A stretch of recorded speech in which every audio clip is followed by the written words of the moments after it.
Today I came from Palestine to encourage you to take action, a real action, against the Israeli authorities.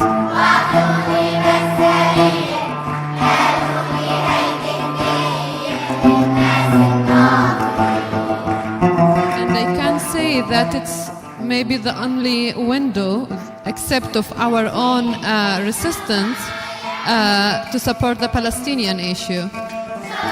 We, as a Palestinians, don't have any hope from the governments in the Western society. But we do expect from people, normal people like me and like you, to take action and to face the Israelis' apartheid.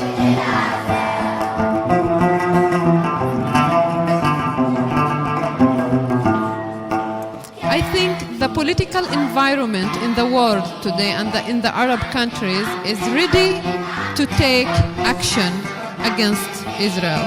Everybody almost today demanding for justice, for freedom and for equality, and it also should be your rule.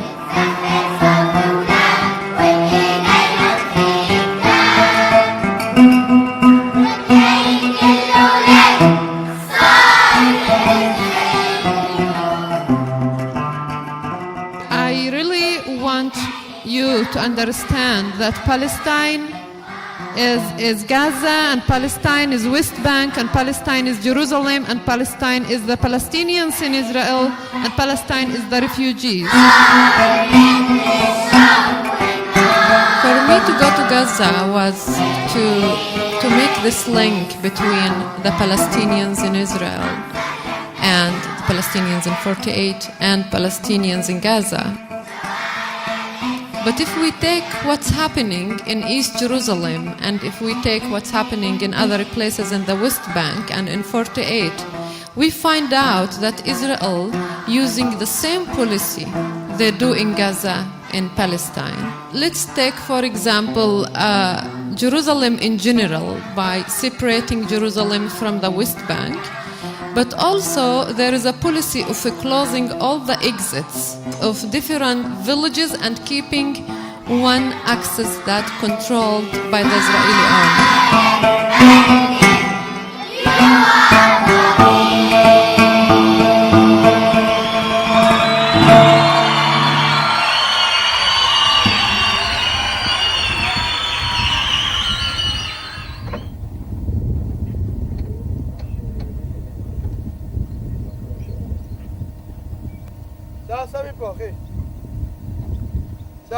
Avant même de venir à cette opération du mois de juillet qui, encore une fois, doit être soutenue, elle doit être soutenue intellectuellement, elle doit être soutenue médiatiquement, elle doit être soutenue physiquement par le fait d'y être, si c'est possible, et de soutenir ce qui est fait soit par la présence, soit par la finance, soit par l'information. À l'heure où les attentions sont tournées soit vers ce qu'on appelle les printemps arabes, soit vers l'exécution de Ben Laden, comprendre que ce qui se passe dans la région est tout à fait lié au conflit israélo-palestinien aussi.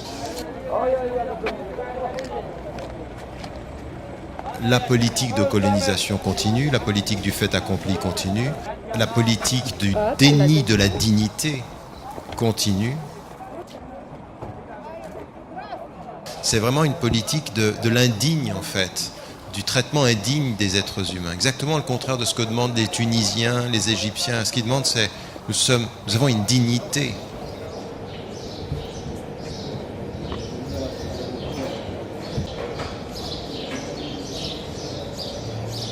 I don't think I have to convince you about the human rights situation and the violations of international law carried out by Israel. Not only their land is being taken away, but also resources like water, which is essential for their existence. Wells in the Jordan Valley are literally drying up because of Israeli criminal policies. ليش تقول عمي موسى مش موسى؟ We also have the rights of the refugees. 70% of Palestinians are refugees, so this is not a light matter. So we have the occupation, we have the refugees. The third issue, and also very important, is the internal discrimination inside Israel. 20% of the Israeli citizenship are Palestinians, but they do not have the same rights. Actually, Israel was founded on the basis of ethnic segregation and also of ethnic cleansing, as you know.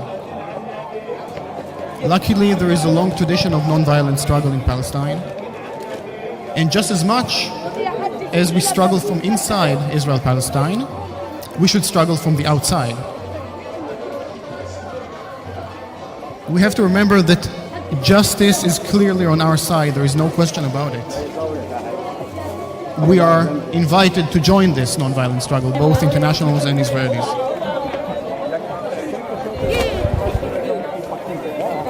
Au centre de toutes les situations locales, vous trouverez le conflit palestinien. C'est une évidence. Tous les peuples sont anti-sionistes dans l'essence et contre la politique israélienne dans les faits. Il ne faut jamais, jamais sous-estimer la force des symboles. C'est des symboles aussi, c'est-à-dire le bateau, c'est-à-dire les missions, c'est-à-dire la non-violence aussi, c'est notre affirmation. La force, c'est aussi la conscience de la force. La faiblesse, c'est la persuasion de la faiblesse. Quand vous vous persuadez que vous êtes faible, vous le serez. Quand vous avez la conscience de la force, c'est déjà une force. Savoir aussi qu'on peut répondre comme ça, qu'on peut répondre par le caractère massif de l'opération non violente. Et que nous, le mouvement global d'une résistance non violente, c'est ça, c'est effectivement de mener toutes ces opérations partout internationalement dans l'expression de la détermination. Elle est non violente dans les faits, elle est profonde intellectuellement, elle est déterminée politiquement. On ne lâchera rien, on ne lâchera pas. Je pense que le message du 8 juillet est très simple aussi. Le message de cette action est on n'accepte plus la normalité israélienne, on ne se soumet plus au régime israélien illégal et illégitime des frontières fermées pour les Palestiniens et pour ceux qui sont en solidarité avec leur lutte. Ce que j'ai remarqué par rapport à Bruxelles, c'est qu'il y a énormément de jeunes militants qui ont décidé de partir. Souvent, il y a des gens qui disent « mais qu'est-ce qu'on peut faire pour la Palestine ?» Et bien là, vous avez une occasion de faire quelque chose. Vous pouvez mener des actions boycott, mais aller à la rencontre des Palestiniens, vivre leur vie pendant une semaine, ça c'est quelque chose que vous pouvez, vous, être témoin quand vous revenez. This is our rule. What we are planning for the 8th of July could be the beginning of marches to Palestine. Honestly, we don't have hope from Israel to change its policy. And I don't have hope from the government, but I do have hope in you. And I think that by this action, it will be the first step to face Israel face to face. We are fed up of words and reports, and we really need to take action.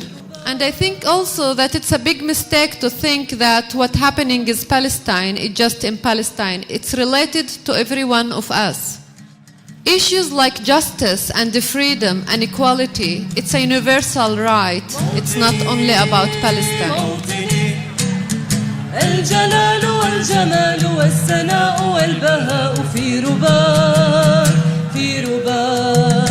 والحياة والنجاة والهناء والرجاء في هواك هل